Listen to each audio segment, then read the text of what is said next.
प्रसन्नाङ्गरागं प्रभाकाञ्चनाङ्गं जगद्भीतिशौर्यं तुषाराद्रिधैर्यम् तृणीभूतहेतिं रणोद्यद्विभूतिं भजे वायुपुत्रं पवित्राप्तमित्रम् भजे पावनं भावनानित्यवासं भजे बालभानं प्रभाचारुभासं भजे चन्द्रिकाकुन्दमन्दारहासं भजे सन्ततं रामभूपालदासं भजे लक्ष्मणप्राणरक्षातिदक्षं भजे तोषितानेकगीर्वाणपक्षम् भजे घोरसङ्ग्रामसीमाहताक्षं भजे रामनामातिसम्प्राप्तरक्षम् कृताभीलनादं क्षितिक्षिप्तपादं घनक्रान्तभृङ्गं कटिस्थोरुजङ्घम्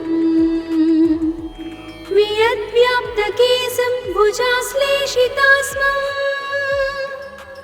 जयश्रीसमेतं भजे रामदूतम् चलद्वालघातं भ्रमच्चक्रवालं कठोराट्टहासं प्रभिन्नाब्जजाण्डम्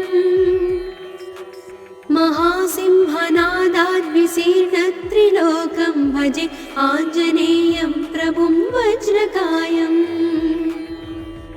रणे भीषणे मेघनादे सनादे सरोषे समारोपिते मित्रमुख्ये खगानां घनानां सुराणां च मार्गे नतं तं वहं तं हनुमन्तमीडे कनद्रत्नजम्भारिदम्भोळिधारं कनद्दन्तनिर्धूतकालोग्रदन्तम् पदाघातभीताब्धिभूताधिवासं रणक्षोणिदक्षं भजे पिङ्गळाक्षम् महाग्राहपीडा महोत्पातपीडा महारोगपीडा महातीव्रपीडा हरत्यासुते पादपद्मानुरक्तो नमस्ते कपिश्रेष्ठ रामप्रियो यः सुधा सिन्धुमुल्लङ्घ्य नाथोग्रदीप्तः सुधा चौषधीस्ता प्रगुप्तप्रभावः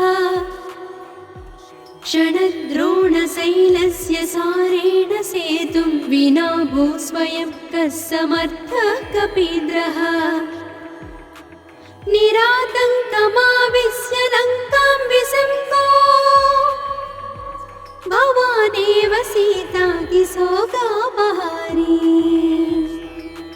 समुद्रान्तरङ्गादिरौद्रं विनिद्रम् विलङ्घ्योरुजङ्घस्तुता मर्त्यसङ्घः रमानाधरामः क्षमानाधरामः अशोकेन शोकं विहाय प्रहर्षम् वनान्तर्घनं जीवनं दानवानं विपाट्य प्रहर्षात् हनूमान् त्वमेव जराभारतो भूरिपीडां शरीरे निराधारणारूढगाढप्रतापे भवत्पादभक्तिं भवद्भक्तिरक्तिं कुरु श्रीहनुमत्प्रभो मे दयाळो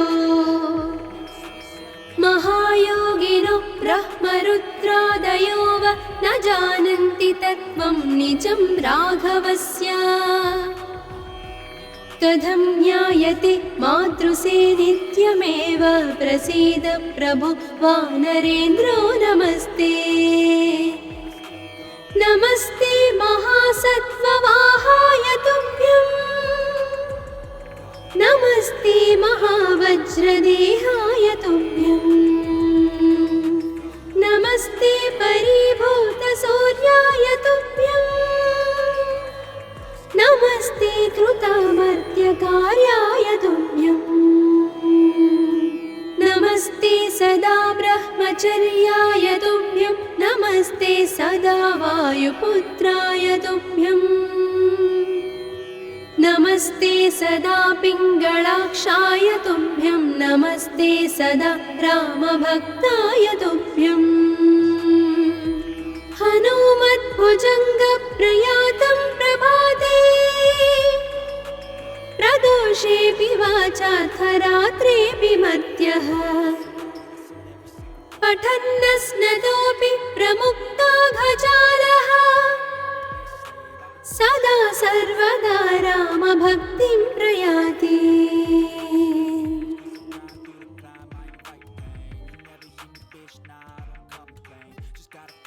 प्रसन्नाङ्गरागं प्रभाकाञ्चनाङ्गं जगद्भीतिशौर्यं तुषाराद्रिधैर्यम् तृणीभूतहेतिं रणोद्यद्विभूतिं भजे वायुपुत्रं पवित्राप्तमित्रम् भजे पावनं भावनानित्यवासम् भजे बालभानं प्रभाचारुभासम् भजे चन्द्रिकाकुन्दमन्दारहासम् भजे सन्ततं रामभूपालदासम् भजे लक्ष्मणप्राणरक्षातिदक्षं भजे तोषितानेकगीर्वाणपक्षम् भजे घोरसङ्ग्रामसीमाहताक्षं भजे रामनामातिसम्प्राप्तरक्षम् कृताभीलनादं क्षितिक्षिप्तपादम् घनक्रान्तभृङ्गं कटिस्थोरुजङ्घम् वियद्व्याप्तकेशं भुजाश्लेषितास्मम् जयश्रीसमेतं भजे रामदूतम् चलद्वालघातं भ्रमच्चक्रवालं कठोराट्टहासं प्रभिन्नाब्जजाण्डम् महासिंहनादाद्विशीर्णत्रिलोकं भजे आञ्जनेयं प्रभुं वज्रकायम् रणे भीषणे मेघनादे सनादे सरोषे समारोपिते मित्रमुख्ये खगानां घनानां सुराणां च मार्गे नतं तं वहं तं हनुमन्तमीडे कनद्रत्नजम्भारिदम्भोळिधारं कनद्दन्तनिर्धूतकालोग्रदन्तम् पदाघातभीताब्धिभूताधिवासं रणक्षोणिदक्षं भजे पिङ्गळाक्षम् महाग्राहपीडा महोत्पातपीडा महारोगपीडा महातीव्रपीडा हरत्यासुते पादपद्मानुरक्तो नमस्ते कपिश्रेष्ठ रामप्रियो यः सुधा सिन्धुमुल्लङ्घ्य नाथोग्रदीप्तः सुधा चौषधीस्ता प्रगुप्तप्रभावः षडद्रोणशैलस्य सारेण सेतुं विना भूस्वयं कः समर्थः कपीन्द्रः निरातङ्कमाविश्य लङ्कां विसम्पो भवानेव सीतातिशोकापहारी समुद्रान्तरङ्गादिरौद्रं विनिद्रम् विलङ्घ्योरुजङ्घस्तुता मर्त्यसङ्घः रमानाथ रामः क्षमानाथ रामः अशोकेन शोकं विहाय प्रहर्षम् वनान्तर्घनं जीवनं दानवानं विपाट्य प्रहर्षात् हनुमान् त्वमेव जराभारतो भूरिपीडां शरीरे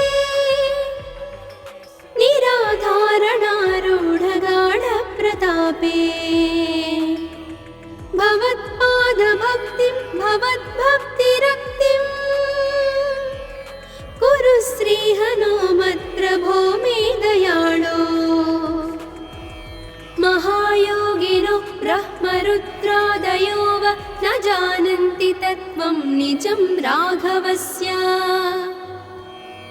कथं ज्ञायते मातृसेनित्यमेव प्रसीद प्रभो वानरेन्द्रो नमस्ते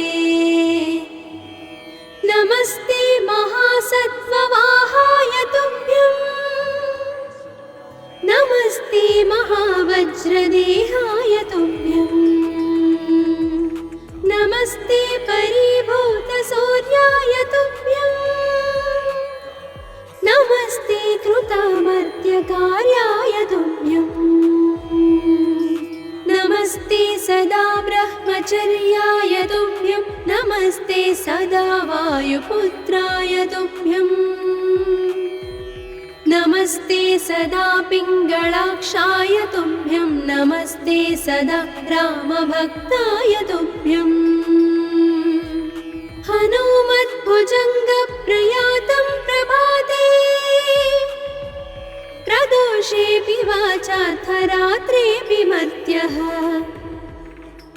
पठन्नस्नतोऽपि प्रमुक्ताघजालः सदा सर्वदा रामभक्तिं प्रयाति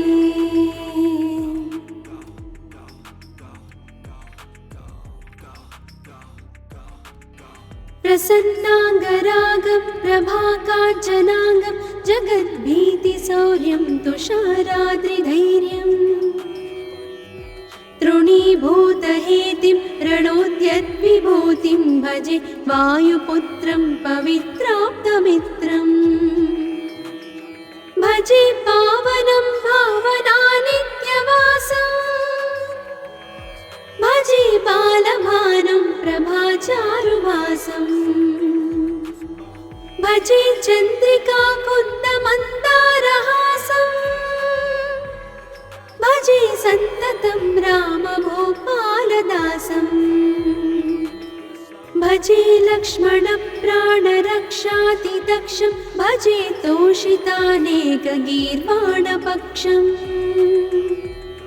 भजे घोरसङ्ग्रामसीमाहताक्षं भजे रामनामातिसम्प्राप्तरक्षम् कृताभीलनादं क्षितिक्षिप्तपादं घनक्रान्तभृङ्गं कटिस्थोरुजङ्घम् वियद्व्याप्तकेशं भुजाश्लेषितास्मम् जयश्रीसमेतं भजे रामदूतम् चलद्वालघातं भ्रमच्चक्रवालं कठोराट्टहासं प्रभिन्नाब्जजाण्डम् महासिंहनादाद्विशीर्णत्रिलोकं भजे आञ्जनेयं प्रभुं वज्रकायम् रणे भीषणे मेघनादे सनादे सरोषे समारोपिते मित्रमुख्ये खगानां घनानां सुराणां च मार्गे नतं तं वहं तं हनुमन्तमीडे कनद्रत्नजम्भारिदम्भोळिधारं कनद्दन्तनिर्धूतकालोग्रदन्तम् पदाघातभीताब्धिभूताधिवासं रणक्षोणिदक्षं भजे पिङ्गळाक्षम् महाग्राहपीडा महोत्पातपीडा महारोगपीडा महातीव्रपीडा हरत्यासुते पादपद्मानुरक्तो नमस्ते कपिश्रेष्ठ रामप्रियो यः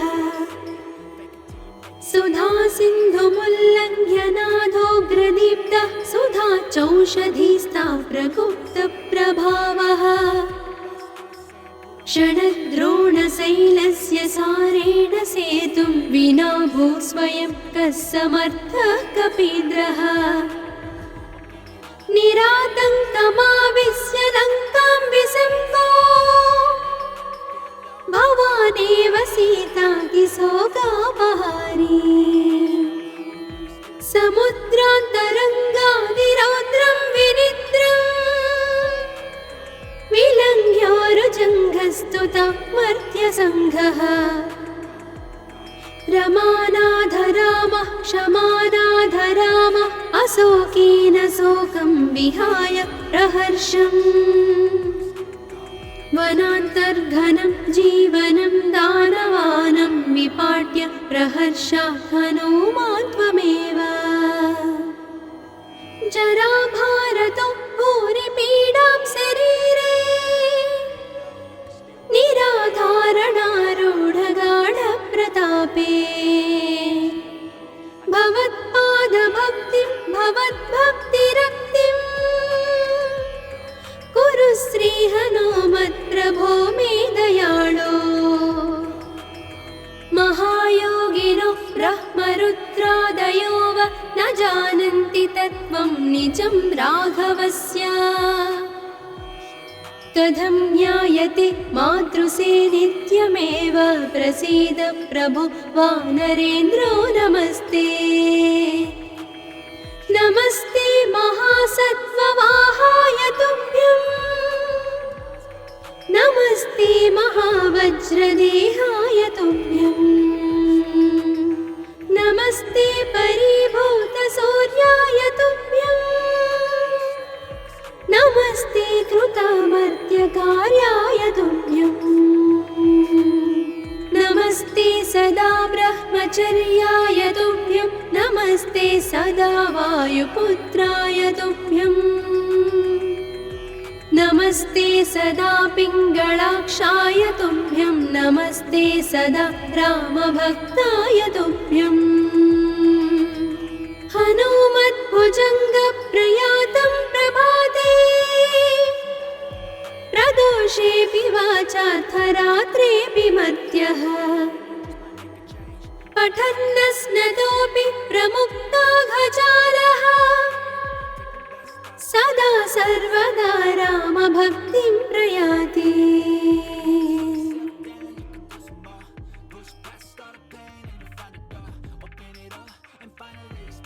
प्रसन्नाङ्गरागं प्रभाकाञ्चनाङ्गं जगद्भीतिशौर्यं तुषाराद्रिधैर्यम्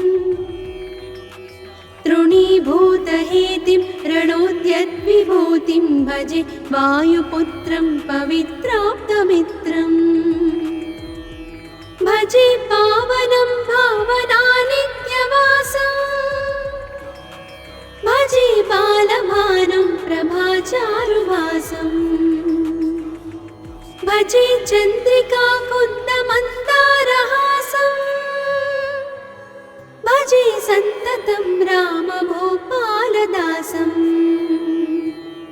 भजे लक्ष्मणप्राणरक्षातिदक्षं भजे तोषितानेकगीर्वाणपक्षम् भजे घोरसङ्ग्रामसीमाहताक्षं भजे रामनामातिसम्प्राप्तरक्षम् कृताभीलनादं क्षितिक्षिप्तपादं घनक्रान्तभृङ्गं कटिस्थोरुजङ्घम् वियद्व्याप्तकेशं भुजाश्लेषितास्मम् जय श्रीसमेतं भजे रामदूतं चलद्वालघातं भ्रमच्चक्रवालं कठोराट्टहासं प्रभिन्नाब्जजाण्डम् महासिंहनादाद्विशीर्णत्रिलोकं भजे आञ्जनेयं प्रभुं वज्रकायम् रणे भीषणे मेघनादे सनादे सरोषे समारोपिते मित्रमुख्ये खगानां घनानां सुराणां च मार्गे नतं तं वहं तं हनुमन्तमीडे कनद्रत्नजम्भारिदम्भोळिधारं कनद्दन्तनिर्धूतकालोग्रदन्तम् पदाघातभीताब्धिभूताधिवासं रणक्षोणिदक्षं भजे पिङ्गळाक्षम् महाग्राहपीडा महोत्पातपीडा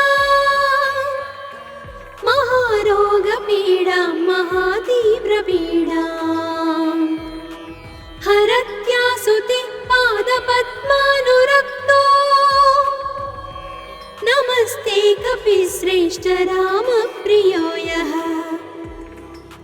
सुधा सिन्धुमुल्लङ्घ्य नाथोग्रदीप्तः सुधा चौषधीस्ता प्रगुप्तप्रभावः षडद्रोणशैलस्य सारेण सेतुं विना भू स्वयं कः समर्थः कपीन्द्रः निरातङ्कमाविश्य लङ्कां विसम्पो भवानेव सीतातिशोकापहारी समुद्रान्तरङ्गादिरौद्रं विनिद्रम् विलङ्घ्योरुजङ्घस्तुता मर्त्यसङ्घः रमानाधरामः क्षमानाधरामः अशोकेन शोकं विहाय प्रहर्षम् वनान्तर्घनं जीवनं दानवानं विपाट्य प्रहर्षात् हनूमान् त्वमेव जराभारतो भूरिपीडां शरीरे निराधारणारूढगाढप्रतापे भवत्पादभक्तिं भवद्भक्तिरक्तिं कुरु श्रीहनुमत्प्रभो मे दयाळो महायोगिनो ब्रह्मरुद्रादयो वा न जानन्ति तत्त्वं निजं राघवस्य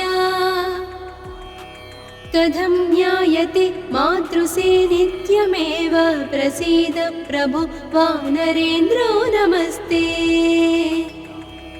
नमस्ते महासत्त्ववाहाय तुभ्यं नमस्ते महावज्रदेहाय तुभ्यं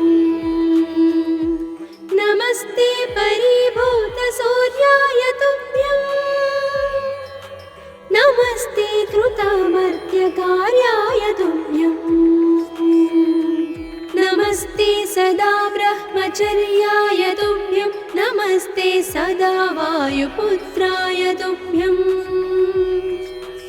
नमस्ते सदा पिङ्गळाक्षाय तुभ्यं नमस्ते सदा रामभक्ताय तुभ्यं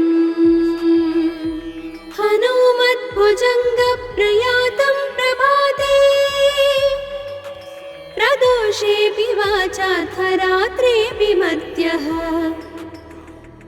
पठन्नस्नतोऽपि प्रमुक्ताघजालः सदा सर्वदा रामभक्तिं प्रयाति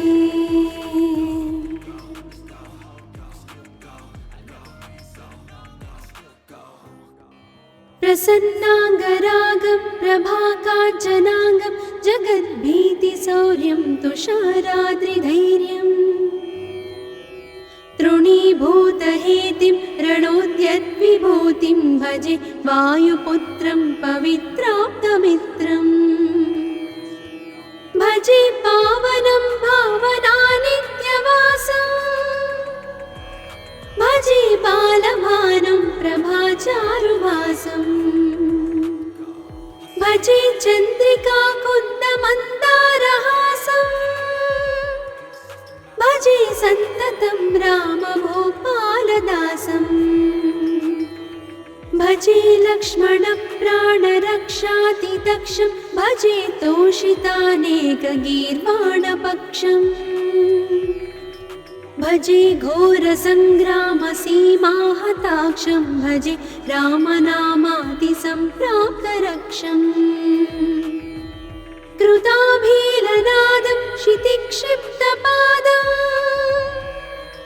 घनक्रान्तभृङ्गं कटिस्थोरुजङ्घम् वियद्व्याप्तकेशं भुजाश्लेषितास्मम् जयश्रीसमेतं भजे रामदूतम् चलद्वालघातं भ्रमच्चक्रवालं कठोराट्टहासं प्रभिन्नां च जाण्डम् महासिंहनादाद्विशीर्णत्रिलोकं भजे आञ्जनेयं प्रभुं वज्रकायम् रणे भीषणे मेघनादे सनादे सरोषे समारोपिते मित्रमुख्ये खगानां घनानां सुराणां च मार्गे नतं तं वहं तं हनुमन्तमीडे कनद्रत्नजम्भारिदम्भोळिधारं कनद्दन्तनिर्धूतकालोग्रदन्तम् पदाघातभीताब्धिभूताधिवासं रणक्षोणिदक्षं भजे पिङ्गळाक्षम् महाग्राहपीडा महोत्पातपीडा महारोगपीडा महातीव्रपीडा हरत्यासुति पादपद्मानुरक्तो नमस्ते कपिश्रेष्ठ रामप्रियो यः सुधा सिन्धुमुल्लङ्घ्य नाथोग्रदीप्तः सुधा चौषधीस्ता प्रगुप्तप्रभावः षडद्रोणशैलस्य सारेण सेतुं विना भूस्वयं कः समर्थः कपीन्द्रः निरातङ्कमाविश्य लङ्कां विसङ्गो भवानेव सीतातिशोकापहारी समुद्रान्तरङ्गादिरौद्रं विनिद्रम् विलङ्घ्योरुजङ्घस्तुता मर्त्यसङ्घः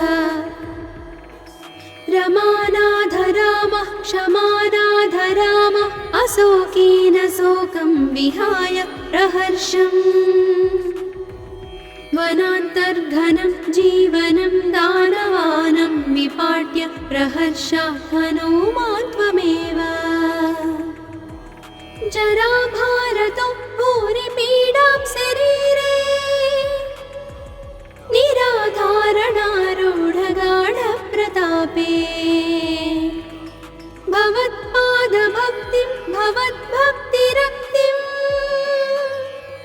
कुरु श्रीहनुमत्प्रभो मे दयाळो महायोगिनो ब्रह्मरुद्रादयो वा न जानन्ति तत्त्वं निजं राघवस्य कथं ज्ञायते मातृसेनित्यमेव प्रसीद प्रभो वानरेन्द्रो नमस्ते नमस्ते महासत्त्ववाहाय तुभ्यं नमस्ते महावज्रदेहाय तुभ्यं नमस्ते परिभूतसूर्याय तुभ्यं नमस्ते कृतामर्त्यकार्याय तुभ्यं नमस्ते सदा ब्रह्मचर्याय तुभ्यं नमस्ते सदा वायुपुत्राय तुभ्यं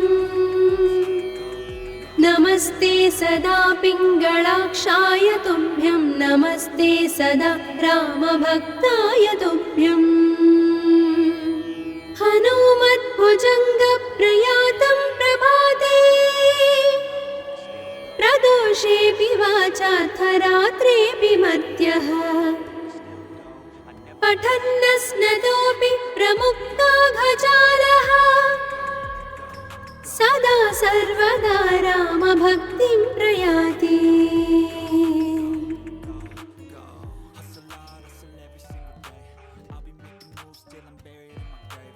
प्रसन्नाङ्गरागं प्रभाकाञ्चनाङ्गं जगद्भीतिशौर्यं तुषाराद्रिधैर्यम्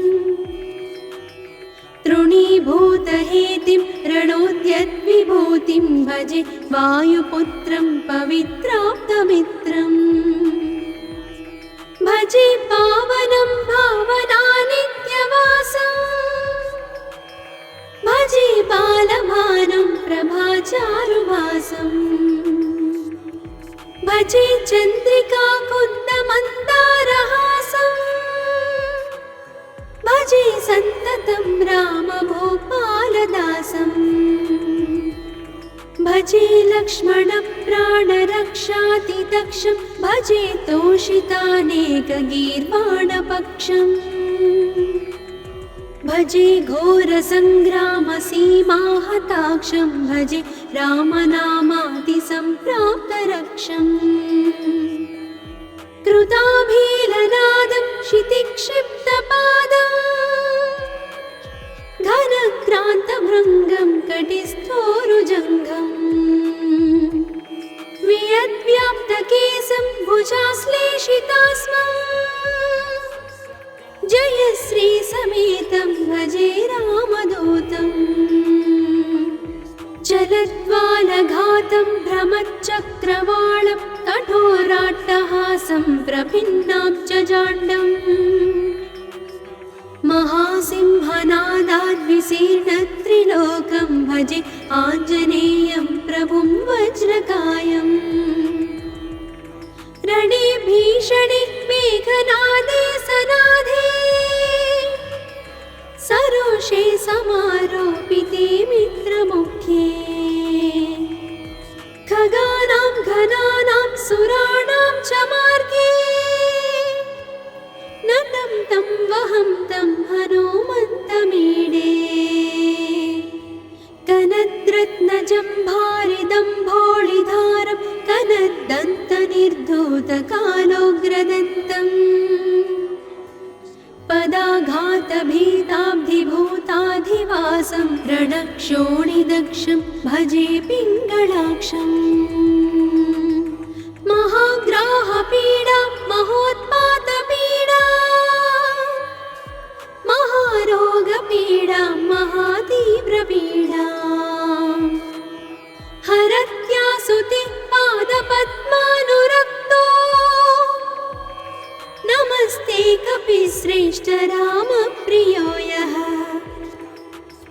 सुधा सिन्धुमुल्लङ्घ्य नाथोग्रदीप्तः सुधा चौषधीस्ता प्रगुप्तप्रभावः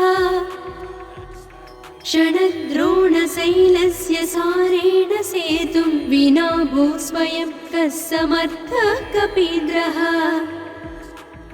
निरातङ्कमाविश्य लङ्कां विसङ्गो भवानेव सीतातिशोकापहारी समुद्रान्तरङ्गादिरौद्रं विनिद्रम् विलङ्घ्योरुजङ्घस्तुता मर्त्यसङ्घः रमानाधरामः क्षमानाधरामः अशोकेन शोकं विहाय प्रहर्षम् वनान्तर्घनं जीवनं दानवानं विपाट्य प्रहर्षात् हनूमान् त्वमेव जराभारतो भूरिपीडां शरीरे निराधारणारूढगाढप्रतापे भवत्पादभक्तिं भवद्भक्तिरक्तिं कुरु श्रीहनुमत्प्रभो मे दयाळो महायोगिनो ब्रह्मरुद्रादयो वा न जानन्ति तत्त्वं निजं राघवस्य कथं ज्ञायते मातृसे नित्यमेव प्रसीद प्रभो वानरेन्द्रो नमस्ते नमस्ते महासत्त्ववाहाय तुभ्यं नमस्ते महावज्रदेहाय तुभ्यं नमस्ते परिभूतसूर्याय तुभ्यं नमस्ते कृतामर्त्यकार्याय तुभ्यं नमस्ते सदा ब्रह्मचर्याय तुभ्यं नमस्ते सदा वायुपुत्राय तुभ्यं नमस्ते सदा पिङ्गळाक्षाय तुभ्यं नमस्ते सदा रामभक्ताय तुभ्यं हनुमद्भुजङ्गप्रयातं प्रभाते प्रदोषेऽपि वाचार्थरात्रेऽपि मर्त्यः पठन्नस्नतोऽपि प्रमुक्ताघजालः सदा सर्वदा रामभक्तिं प्रयाति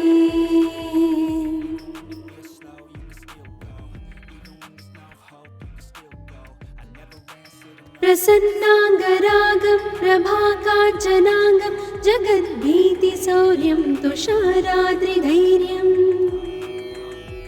तृणीभूतहेतिं रणोद्यद्विभूतिं भजे वायुपुत्रं पवित्राप्तमित्रम्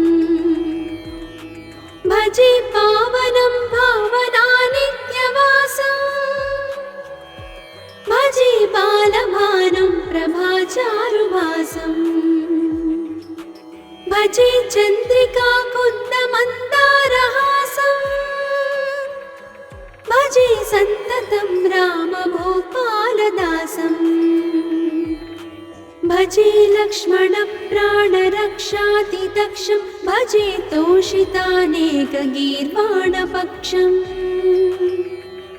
भजे घोरसङ्ग्रामसीमाहताक्षं भजे रामनामातिसम्प्राप्तरक्षम्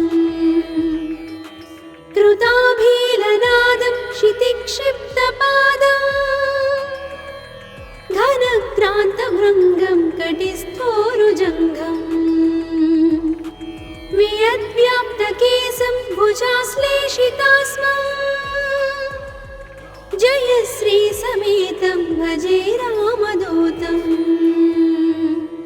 चलद्वालघातं भ्रमच्चक्रवालं कठोराट्टहासं प्रभिन्नाब्जजाण्डम् महासिंहनादाद्विशीर्णत्रिलोकं भजे आञ्जनेयं प्रभुं वज्रकायम् रणे भीषणे मेघनादे सनादे सरोषे समारोपिते मित्रमुख्ये खगानां घनानां सुराणां च मार्गे नतं तं वहं तं हनुमन्तमीडे कनद्रत्नजम्भारिदम्भोळिधारं कनद्दन्तनिर्धूतकालोग्रदन्तम् पदाघातभीताब्धिभूताधिवासं रणक्षोणिदक्षं भजे पिङ्गळाक्षम् महाग्राहपीडा महोत्पातपीडा महारोगपीडा महातीव्रपीडा हरत्यासुते पादपद्मानुरक्तो नमस्ते कपिश्रेष्ठ रामप्रियो यः सुधा सिन्धुमुल्लङ्घ्य नाथोग्रदीप्तः सुधा चौषधीस्ता प्रगुप्तप्रभावः षडद्रोणशैलस्य सारेण सेतुं विना भूस्वयं कः समर्थः कपीन्द्रः निरातङ्कमाविश्य लङ्कां विसङ्गो भवानेव सीतातिशोकापहारी समुद्रान्तरङ्गादिरौद्रं विनिद्रम् विलङ्घ्योरुजङ्घस्तुता मर्त्यसङ्घः रमानाधरामः क्षमानाधरामः अशोकेन शोकं विहाय प्रहर्षम् वनान्तर्घनं जीवनं दानवानं विपाट्य प्रहर्षात् हनूमान् त्वमेव जराभारतो भूरिपीडां शरीरे निराधारणारूढगाढप्रतापे भवत्पादभक्तिं भवद्भक्तिरक्तिं कुरु श्रीहनुमत्प्रभो मे दयाळो महायोगिनो ब्रह्मरुद्रादयो वा न जानन्ति तत्त्वं निजं राघवस्य कथं ज्ञायते मातृसेनित्यमेव प्रसीद प्रभो वानरेन्द्रो नमस्ते नमस्ते महासत्त्ववाहाय तुभ्यं नमस्ते महावज्रदेहाय तुभ्यं नमस्ते परिभूतसूर्याय तुभ्यम्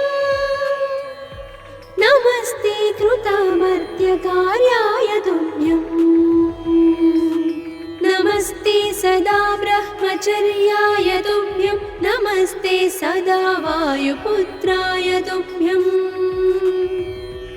नमस्ते सदा पिङ्गळाक्षाय तुभ्यं नमस्ते सदा रामभक्ताय तुभ्यम् हनुमद्भुजङ्गप्रयातं प्रभाते प्रदोषेऽपि वाचार्थरात्रेऽपि मर्त्यः पठन्नस्नतोऽपि प्रमुक्ताघजालः सदा सर्वदा रामभक्तिं प्रयाति।